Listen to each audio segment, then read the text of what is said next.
Everyone knows gunpowder was Chinese. The recipe, the fireworks, the first bombs, the first guns a soldier could carry. All of it. The objects agree. The oldest confirmed firearm anyone has ever excavated is a small bronze tube from Manchuria, cast no later than 1288, light enough for one man to carry on his back. And yet, the cannon that broke open the walls of Constantinople in 1453 was cast thousands of miles west of there, weighed several tons, and had no equal anywhere in China. Nothing of that size was being built there, not for lack of foundries. Chinese workshops had been casting bronze in enormous quantities for well over 1,000 years by then, temple bells included, which happens to be exactly the skill European gun founders would later use to make their biggest weapons. Same powder, two machines that barely resemble each other. The usual explanation fills that gap with a nap. China invented gunpowder, enjoyed the fireworks, lost interest in the military side, and Europe picked up a Chinese toy and made it serious. Almost every part of that story is wrong, and the part that replaces it is more interesting than the myth. What decided the shape of the gun was not curiosity, it was the target. Two targets, really.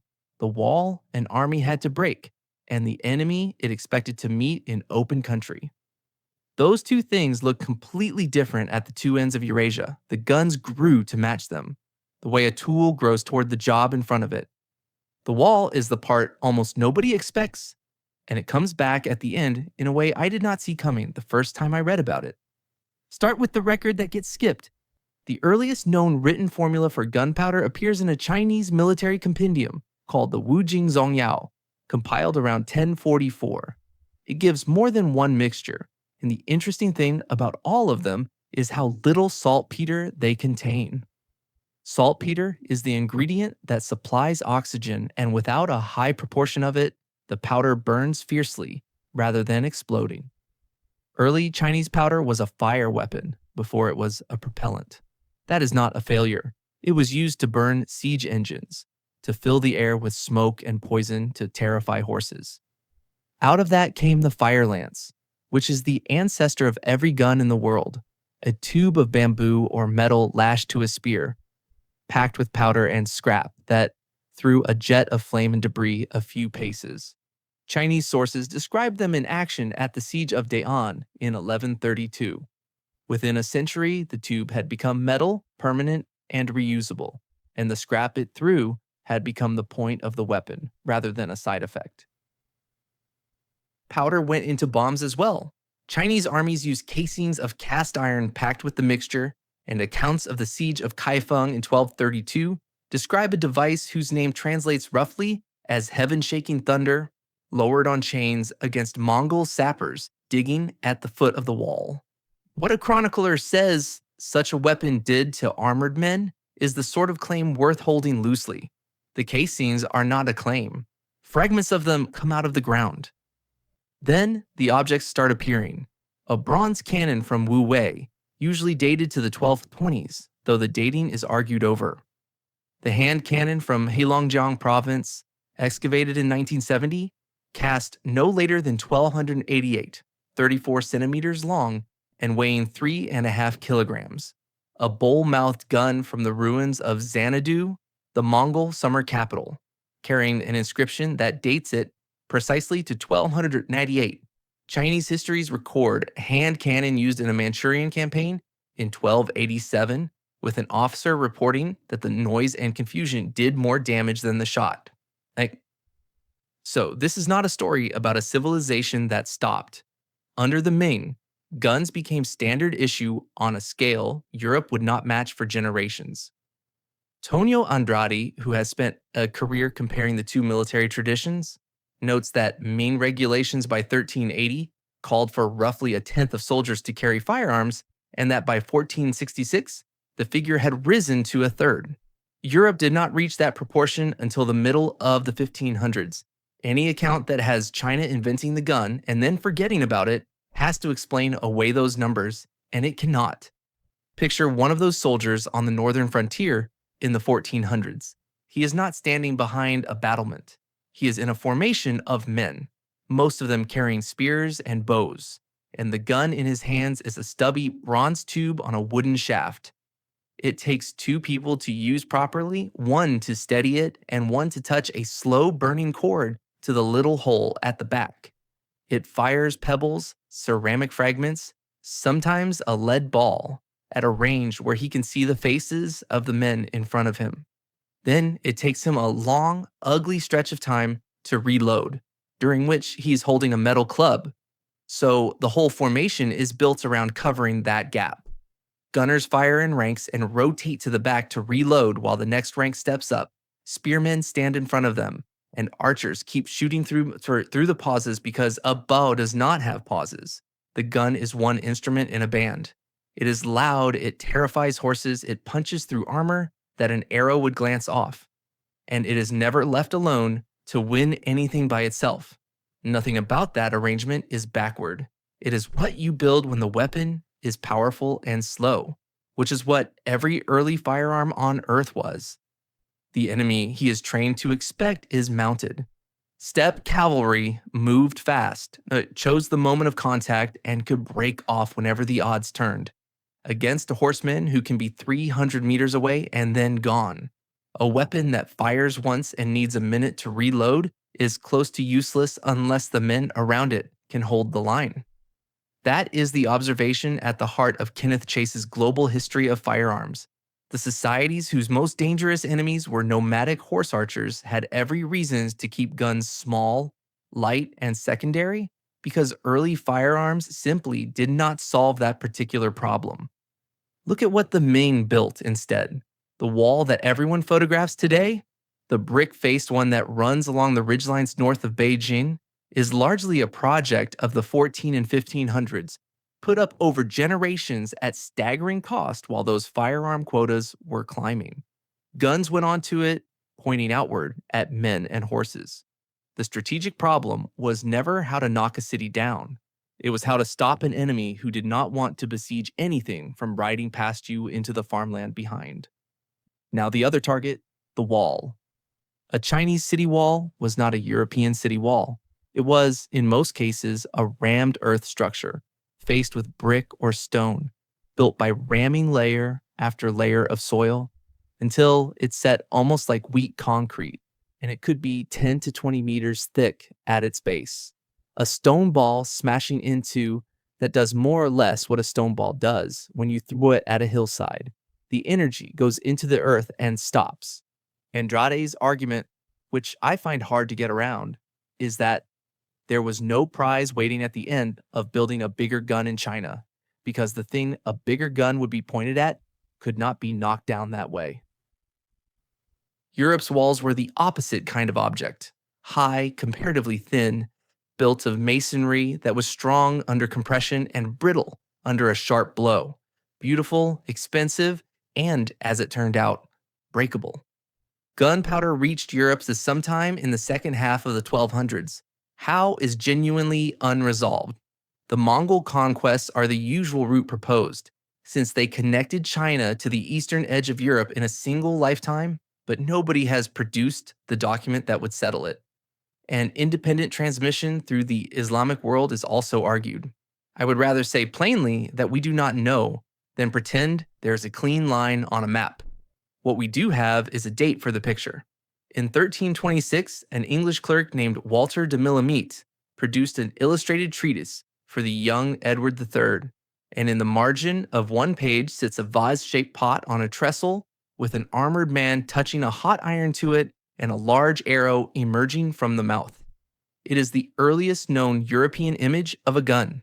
The same year, the city of Florence authorized the making of brass cannon and iron shot. Within 20 years, guns were present at Crécy, doing very little. They were terrible. They burst, they missed, they took forever, and for decades the trebuchet outperformed them. Europe kept building them anyway, and the reason is not national character. It is that a European army standing in front of a stone curtain wall had a problem that a big enough gun could actually solve, and everyone besieging anything wanted that solution badly enough to pay for 100 failures. Two things then compounded. The first was metallurgy that already existed for a completely different purpose. Casting a bronze bell and casting a bronze bombard are close cousins, and Europe had a mature bell-founding trade in nearly every region, with the molds, the pits, the alloys, and the men who knew how metal behaves when it cools. The second was the powder itself. Sometime around the turn of the 15th century, European powder makers began wetting the mixture into a paste, drying it, and breaking it into grains. Corned powder, they called it. It burned faster and harder, it stopped separating into layers on the road, and it turned the gun from a device that pushed a ball to a device that hit with real violence. There was also a market. Europe in the 1400s was a crowd of rival princes, dukes, republics, and bishops packed into a small space, all of them at war with a neighbor, or expecting to be, and a man who could cast a good gun could sell himself to any of them. Founders traveled. Prices were quoted. A duke who declined to buy artillery found himself besieged by someone who had. France gives the clearest demonstration. In the closing years of the Hundred Years' War, the Royal Artillery was reorganized under two brothers, Jean and Gaspard Bureau. And in the Normandy campaign of 1449 and 1450, English held castles that would once have absorbed a season. Each began falling in days. The garrisons were not less brave. The walls had simply stopped being walls in the sense that mattered, which brings us to a spring morning in 1453, outside a city that had held for 1,000 years. The founder's name comes down to us as Orban, most often described as Hungarian, though even that is uncertain. He offered his services to the Byzantine emperor who could not pay him, and then to the young Ottoman Sultan Mehmed II, who could.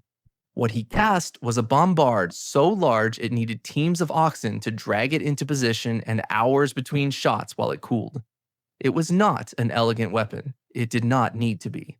The walls of Constantinople had turned back attacker after attacker for centuries, and they were made of exactly the material that the new guns were built to break. Imagine the tempo of that siege from inside. A shot lands, the masonry cracks and sheds, then nothing for a long time, while men climb out with rubble and timber to plug the gap before the next one. Work parties went out in the dark with baskets of rubble, earth, and timber, and by morning, the breach was stuffed with a soft mess that absorbed the next shot better than the stone had. The defenders were doing, under fire and by hand, a crude version of what Chinese engineers had been doing on purpose for centuries. The city fell on the 29th of May. How much of that fall belongs to the guns is argued over, and the honest answer is that the defenders were catastrophically outnumbered. The fleet was blocked, and there are stories about an unbarred gate that may or may not be true. Artillery was one factor among several. What traveled across Europe afterwards, though, was not a nuanced assessment. It was a rumor with a shape. A wall like that is not safe anymore. You can still stand next to a close cousin of Orban's weapon, a bronze bombard cast in 1464 that survives in the Ottoman tradition, and the thing is less a gun than a piece of architecture that fires. Here's the part that I think proves the whole argument. Europe's answer to its own cannon was to stop building tall stone walls and start building low, thick ones packed with earth, angled so that defenders could sweep the ground in front of them. The bastion fort, the Tres Italienne, spread across the continent through the 1500s at colossal expense. What Europe arrived at after a century of building better wall breakers was a wall that behaves the way a Chinese rammed earth wall behaves. Soft, deep, and unimpressed by a cannonball. Specialists do not fully agree on how to weight all this. Chase puts the emphasis on the enemy, the nomad on horseback who made infantry firearms a poor investment across most of Asia. Andrade puts it on the wall and on the fact that Europe's period of intense competition between small states drove innovation hard.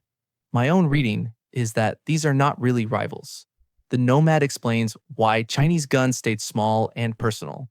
The wall explains why European guns became monstrous. Between them, they cover the case without needing anyone to be stupid. And the twist is right there.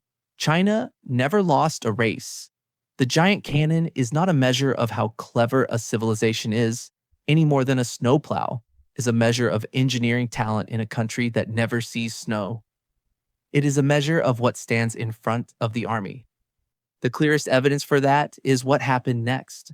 When Portuguese ships appeared off the South China coast and were fought in 1521 and 1522, Ming forces captured breech-loading swivel guns from them, took the weapons apart, and put copies into production under the name Phalangi, Frankish guns.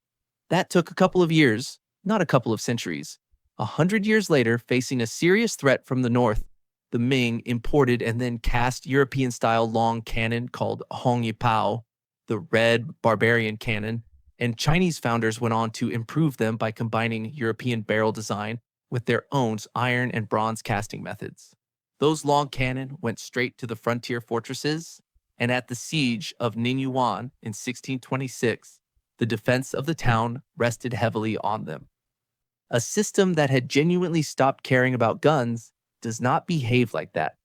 It behaves like a system that buys what it needs when the need appears and had not needed this particular thing before. The reason any of this matters outside a museum is that the same pattern keeps recurring. Technology does not develop along a single ladder that everyone climbs at their own speed. It grows toward whatever obstacle is actually in the way and stops growing in directions where the payoff is missing.